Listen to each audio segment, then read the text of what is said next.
Nuvem de gafanhotos, pandemia, nuvem de poeira com o nome de Godzilla. Será que a gente tá no fim do mundo? Meu Deus. Aqui é a Lígia. Aqui é o Diego. E hoje a gente tá aqui para falar sobre essas catástrofes e o que isso significa pro mundo, pra nossa vida. As pessoas ficam muito ligando isso aí com certas profecias bíblicas. Aí vem uns malucos aí fazendo umas profecias misturadas com safadeza e sei lá. E aí as pessoas acabam indo atrás desse trem. Será o fim do mundo? A gente vai dizer que não.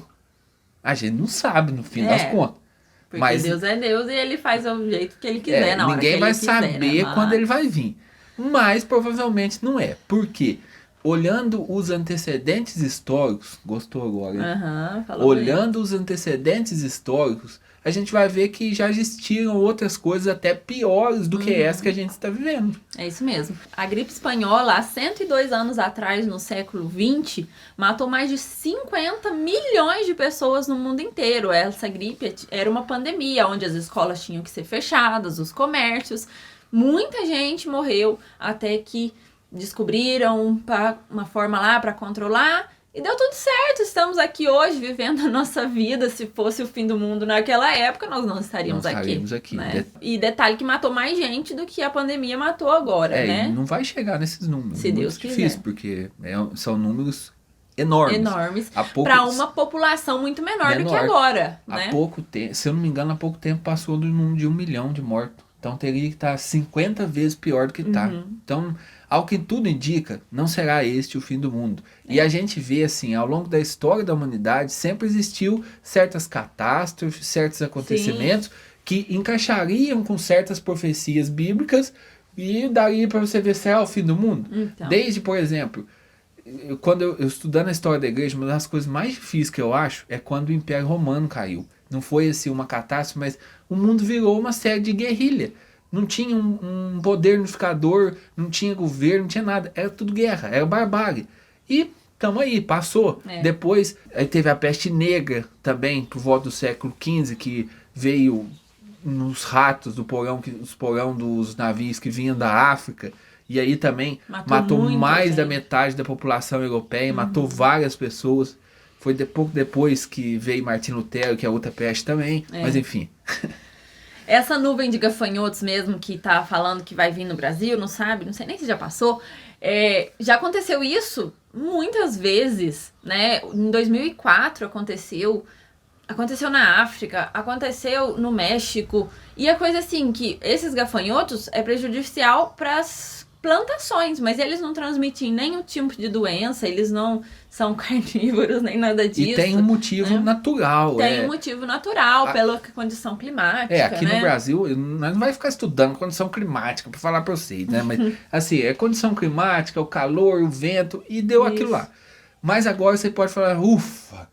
Ainda tem a nuvem de poeira. Vamos falar da nuvem de poeira. A nuvem de poeira também é uma nuvem que vai do deserto do Saara, ela está indo em direção aos Estados Unidos e pode provocar alguns problemas respiratórios, não sei o quê, porque é uma nuvem densa de poeira, mas isso também já aconteceu em outros anos, em 2018 mesmo, já aconteceu, e antes é coisa normal que acontece, às vezes mais acentuada, né? Essa tem até o nome de Godzilla, porque está mais densa, mas é coisa que vai passar, porque ela anda não sei quantos quilômetros por dia, então ela vai passar por lá e vai embora, e vai seguir seu curso, e vai vida normal daqui uns dias. Mas aí você pode falar assim, ufa, achei que era o fim do mundo, achei que agora nós ia pro beleléu. Aí você pode falar, vendo esse vídeo, fala, então não é, então tô de boa. Sim e não. Por quê? Quando a gente fala em fim do mundo, para nós que somos cristãos, o que é o fim do mundo? É o julgamento final. Jesus Cristo virá e acontecerá ali o julgamento final e Jesus instaurará o seu reino, né? Restaurará seu reino. E esse é o fim dos tempos para nós cristãos, que vai ser o último julgamento. Para nós cristãos, então, o fim do mundo também acontece na nossa morte. Porque quando é a chance que nós temos de nos salvar? É agora. Enquanto nós estamos vivos. Acabou, morreu, acabou. Porque quando você morre, você já não tem mais nada a fazer pela salvação da tua alma. Então, quando que você vai morrer? Você não sabe. Então, a gente tem que, de certa maneira, viver preparado para o fim do mundo. Que pode acontecer quando a gente menos esperar. Pode ser o fim do mundo inteiro, pode ser o fim do nosso mundo. Para nós. Porque na sua morte, acabou a sua chance de salvação. Então aí você fica desesperado que o mundo vai acabar. Relaxa, o mundo vai acabar para você quando você morrer. Aí você vai se apresentar diante de Deus, vai ali acontecer o julgamento, você vai para 3 caminhos, né? Na verdade são 2 que tem um estágio ali intermediário, céu, inferno, purgatório. Purgatório e céu, você tá salvo. Purgatório você já tá salvo, mas vai passar por uma purificação. Isso, para poder e aí chegar ao céu. Você vai passar ali já na presença de Deus e vai aguardar o fim dos tempos, que é este último julgamento, a segunda vinda de Jesus Cristo. Então precisa ficar bem claro isso. Se tem uma coisa que essa pandemia serviu para alertar a gente, para despertar a gente, é que assim, nós não somos felizes por nós mesmos e a humanidade não vai conseguir se saciar sozinha e que nós precisamos de Deus e de repente a nossa vida que estava cheia de segurança, tudo se vai e às vezes a gente pode nem sair de casa. Isso serve de alerta. Serve de alerta para quê? Nós somos passageiros nesse mundo. Nós não vamos ficar para semente. Você vai viver no máximo 100 anos e depois de 100 anos o que vai acontecer? Você vai morrer. Se você tiver sorte de viver 100 anos, você vai morrer. E passou a sua vida, passou a sua chance de salvação. Passou a sua chance e depois, o que é a eternidade inteira perto de 100 anos, né? Você teve a chance de viver, de dar um sim a Jesus.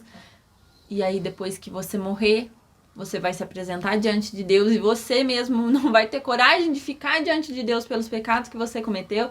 E não adianta falar assim, mas eu não acredito nisso. E isso, da onde vocês estão tirando isso que vocês estão falando? Gente, nós estamos falando pelo que a igreja ensina. Não é a gente que está falando que vai ser assim. A gente está falando pelo que a igreja ensina. Pelo que a igreja ensina. Não é a gente está inventando a nossa cabeça, né?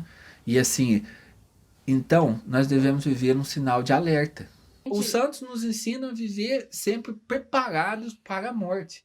Não que você vai morrer para você ficar com medo. Não é mas medo é você da viver morte. Reconciliado com Deus. Lutando contra o pecado. Lutando contra o pecado. Fala, né? Em dia com a confissão. Em dia com os sacramentos. Para que você esteja preparado de alguma maneira. Porque ninguém sabe quando a gente vai morrer. Então, quando é o fim do mundo, ninguém sabe. Quando eu vou morrer, ninguém sabe. Então, nós devemos estar sempre preparados e vigilantes, esperando ou o dia do Senhor ou o dia da nossa morte, que vai ser a nossa passagem também para o Senhor. Agora, o que acontece? Eu vejo assim, quanto mais a pessoa fica apegada às coisas desse mundo, quanto mais a pessoa é materialista, quanto mais a pessoa está apegada às coisas dessa terra, mais ela tem medo de morrer, isso é o fim do mundo. E quanto mais vendo a vida dos santos agora, não a nossa, né?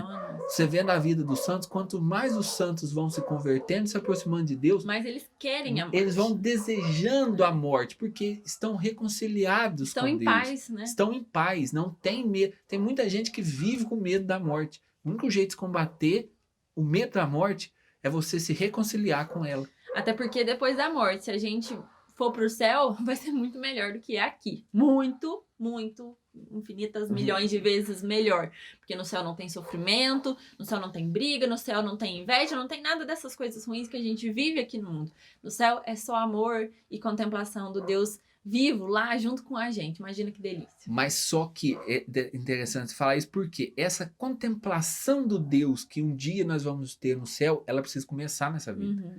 Senão você vai morrer e vai contemplar quem? Se você não... O que você viver no céu, como é que é? O que você vive na terra é um espelho do que você vai viver no céu? É como se fosse um aperitivo daquilo que você vai viver no céu. Aqui você tem, assim, acesso a migalhas do que é no céu. Você, por exemplo, quando vai na missa, sente aquela paz, ou quando visita o Santíssimo e sente aquela paz. Isso aí é como que Deus dando alguns gostinhos do que vai ser o céu. Os teólogos nos ensinam o seguinte: se Deus mostrasse o céu, a vida na Terra perderia o sentido, porque o céu ela é uma realidade tão fascinante, tão deslumbrante, que a gente perderia o sentido de ficar nessa Terra. Tô falando isso para vocês morrerem também, não.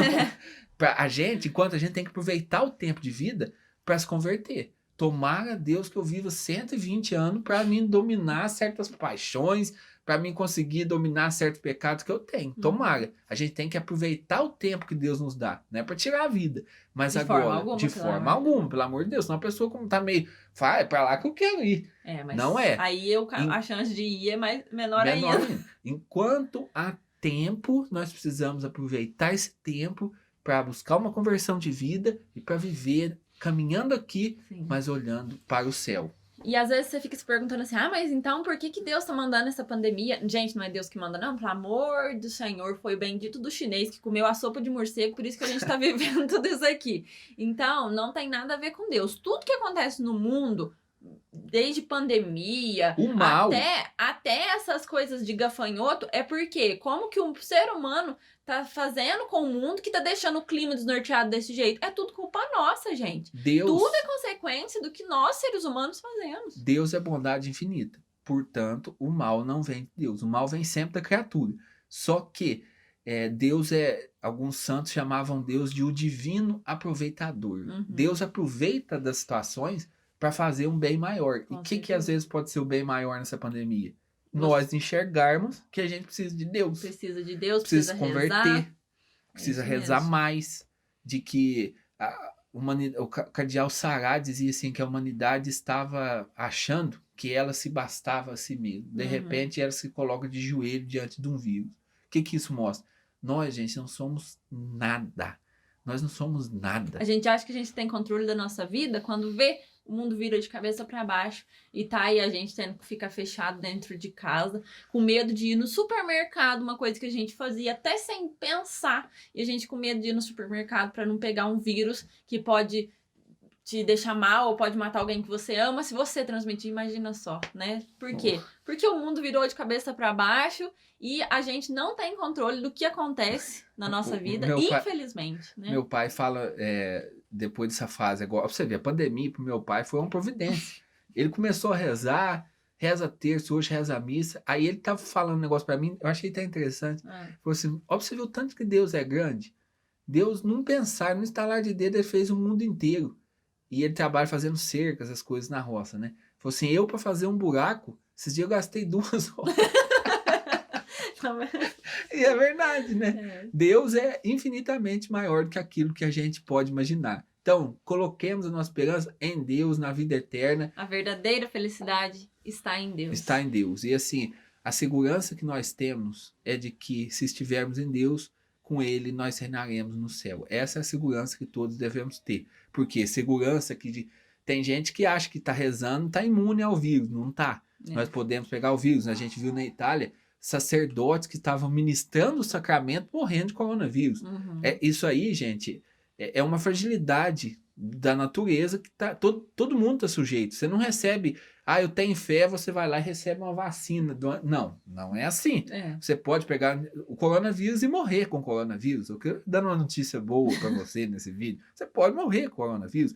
Ou pode morrer de outra coisa. A gente não sabe. O importante é estar preparado. Espero que essa mensagem tenha ficado clara para você. Se você quiser que a gente fale sobre alguma outra coisa que a gente comentou nesse vídeo, por exemplo, purgatório, a vinda de Deus, alguma coisa assim, deixa nos comentários ou manda uma mensagem pra gente. Deixa nos comentários, porque aí você ajuda nós a divulgar o vídeo. Boa ideia. Né? Tudo que você faz no vídeo, você ajuda. Você gostou do vídeo? Comenta, compartilha, curte. Se você não gostou, pode comentar também. Isso, exatamente. Se você não concorda com alguma coisa que a gente fala. Fala assim, eu achei esse vídeo de vocês horrível. Você tá nos ajudando com o seu comentário. Isso mesmo. Nós agradecemos. Deixe seu like, se inscreva aí no nosso canal se você ainda não é inscrito e, como o Diego falou, compartilhe esse vídeo. Para que mais pessoas deixem de ter medo do fim do mundo. E se não gostou, dá um dislike também, que ajuda na divulgação do canal. O importante é a gente alcançar mais pessoas. É isso mesmo. Né?